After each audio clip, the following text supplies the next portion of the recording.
Welcome back, ladies and gents. Are you so excited for math class today? You should be. Today we are finishing up section 9.2 with our graphing of our quadratics.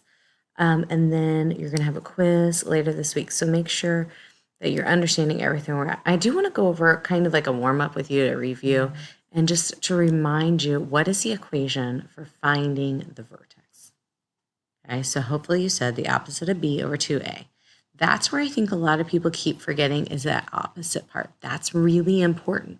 The opposite of b. So if it's negative 6 in the equation, it's positive 6 when you write it down. Okay. The AOS, what is that? What is it and what does it do? AOS, that is your axis of symmetry. What does it do? It cuts it in half. It cuts your parabola in half. Ooh, that's not a very good half. All right, so 9.2. Today we are talking about what's called the maximum and minimum values, okay? We've talked about this, and this is the vertex. It's where the axis of symmetry is. But there's something that I want you to keep in mind. If A is positive, if that first number is positive, it is going to be a minimum. So if it's positive, it's going to be a smile. So think of like a smiley face. You're a positive person, right? It's going to have a minimum because that is what shape the smiley face makes. If it's negative, it's going to have a maximum value, which is a sad face. It's a poor little guy. He's stuck inside because of the COVID-19. And so he's got a maximum value, which is his highest point. So all we're going to do here is we're not going to graph these. We're just going to determine if it's a maximum or a minimum and where that's at. So I'm looking at A. So since it's a negative, he's so sad, right? And that is going to make sure it is a maximum value. And then I want to know where that value is. Well, what I need to do is if I did the opposite of B over 2A, and I plug that in, oh, look, perfect. I've got a negative 12. The opposite of that is a positive 12 over 2 times negative 3, which would be a negative 6. All right, so that equals a negative 2. That goes in my middle, right? Like I am graphing it. Where is that value at? Well, it's going to be at negative 2, but then how do I find my output? Remember, I have to plug it back in for x in both places. So I've got negative 3 times negative 2 squared is 4 minus 12 times a negative 2 plus a 10. Well, this would be, remember I had to follow order of operations here, so that would be a negative 12 plus 24 plus 10. So a negative 12 plus 24, I'm going left to right, would be 12 plus 10, which would be 22. So a negative 222 is going to be where my maximum value is at. Now on a graph, that's going to be really high. I'm going to go over 2, up 22, right? So it's going to be super, super high up there. And so you just have to remember, we don't always have to graph it. Sometimes you're going to see other things. Okay, you're going to see this f of x here sometimes. It's the exact same thing as y. Okay, so don't let that confuse you at all. We're going to continue to find my maximum and minimum values.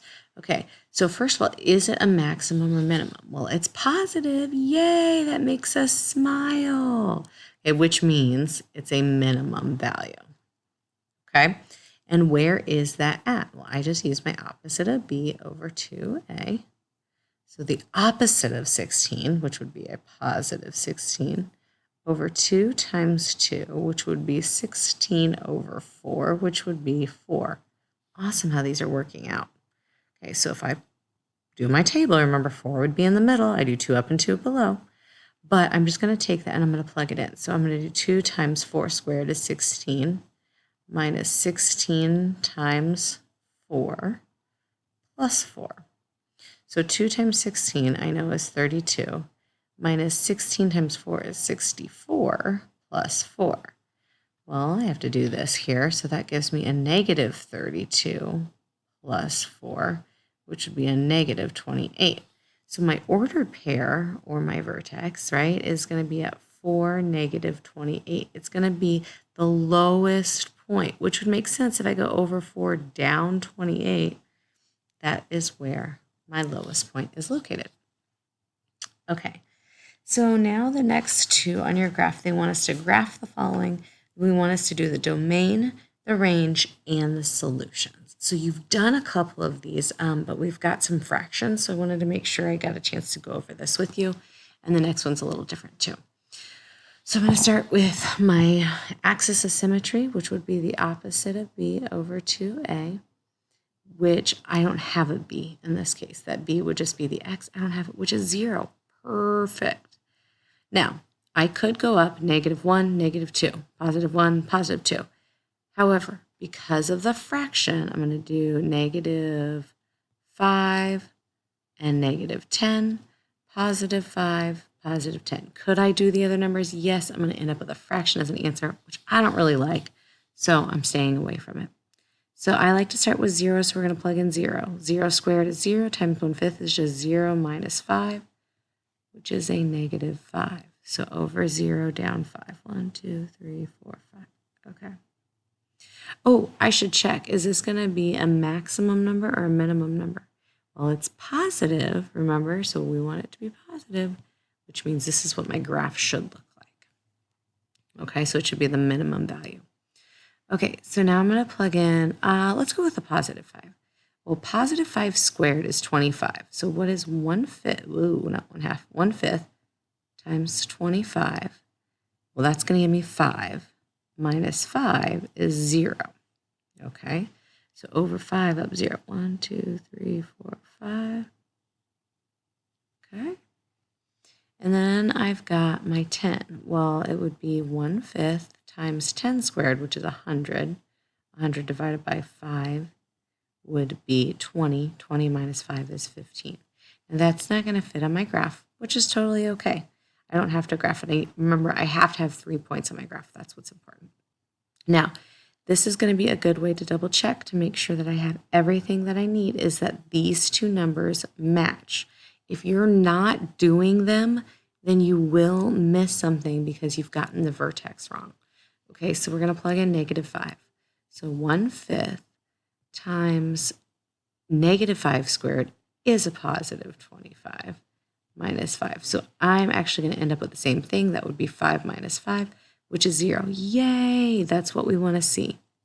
Now, I'm okay with you not doing the last one, but again, if you're somebody that needs to double check, you can do that one, just because I know that I've gotten one of them correct. Okay, so my other point goes over here. 1, 2, 3, 4, 5. Let's pull out my parabola. And just like we thought before, it is going to be a smile because it's a positive number, so it's a minimum. Let's talk domain and range and solutions. So domain, remember, is going to be always all reals. My range, we're looking at this line right here, which in this case is at -5. So that's y is going to be everything greater than or equal to a -5. And finally, my solutions. So we talked last time on the other day about the solutions. Remember, your solutions are where they cross the y-axis, or sorry, the x-axis, where they cross the x-axis. So in this case, it's going to be 2 points. And you can write it 2 different ways. You could write it as -5, 0 and 5, 0, or you could just write it as 5 and -5. I'm good with either one of those. Okay. All right. This last one that we have on here is different because it's not in standard form. So I'm going to have to move everything over just to rewrite my equation first. It's nice that it doesn't have anything in front of the a, which it's just a 1. It makes my life a little easier. Okay, now remember when I move the 8 over, it becomes a +8 equals 0. We always want it to equal 0. That's what's really important. So I do the opposite of b over 2a. Well, the b is a 6, so the opposite would be a -6 over 2 times a, which would just be 1. So that's just 2, which gives me a negative 3. Remember where that negative 3 goes? Right, in the middle. Now I do 2 above and 2 below. And it doesn't matter which way you write these as long as you're getting the right points. Okay. So from here, once I do my negative 3, I get negative 3 squared, which would be 9. And that would be plus a 6 times a negative 3 plus 8. Well, that would be 9 minus 18 plus 8. Well, 9 minus 18 would be a negative 9 plus 8 would be a negative 1.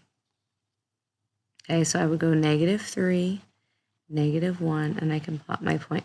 Now, this is positive, so we know it should be a smile, so it should be the minimum value. Okay, next we're going to go, let's go with the 2. 2 squared is going to give me 4.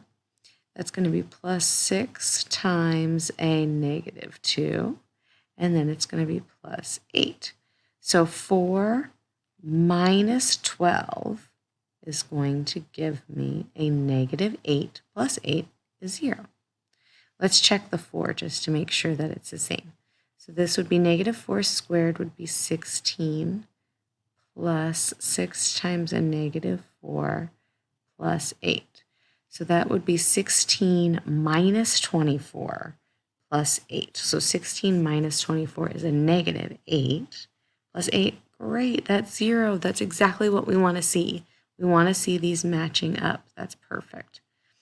Okay, so negative 1. So I'm going to plug that one in. Oh, I didn't graph those. Shoot. So negative 4, 0, negative 2, 0. Okay. Now, moving on to the last one. Negative 1 squared is 1 plus 6 times a negative 1 plus 8. So that would be 1 minus 6, which would be a negative 5, plus 8, which would be a 3. Now, one thing to really remember is that if you do this and you end up with some crazy looking parabola going on, you did something wrong. Okay, so like if your blue dot's way down at the bottom, that's something's going on. Just because for fun, let's plug it in. So 25 plus 6 times a negative 5 plus 8. That would be 25 minus 30, which would be a negative 5 plus 8, which is 3. So negative 5 and 3. Yay! Okay. Got my parabola. Put this guy in. Perfect. My domain, always, all reals. My range is going to be y is everything greater than or equal to, what is that line right there? It would be negative 1. And then my solutions. So my solutions could be my ordered pairs that go through 0. So negative 4, 0, and negative 2, 0. Or it could be a negative 4, comma, negative 2. Now don't put parentheses around this one because it's not an ordered pair. So be really careful about that. Okay. So what we're going to do next is you are going to do some practice, and then you're going to have a Google form that's going to just go over a couple of questions for you, and we will work from there. Let me know if you have questions.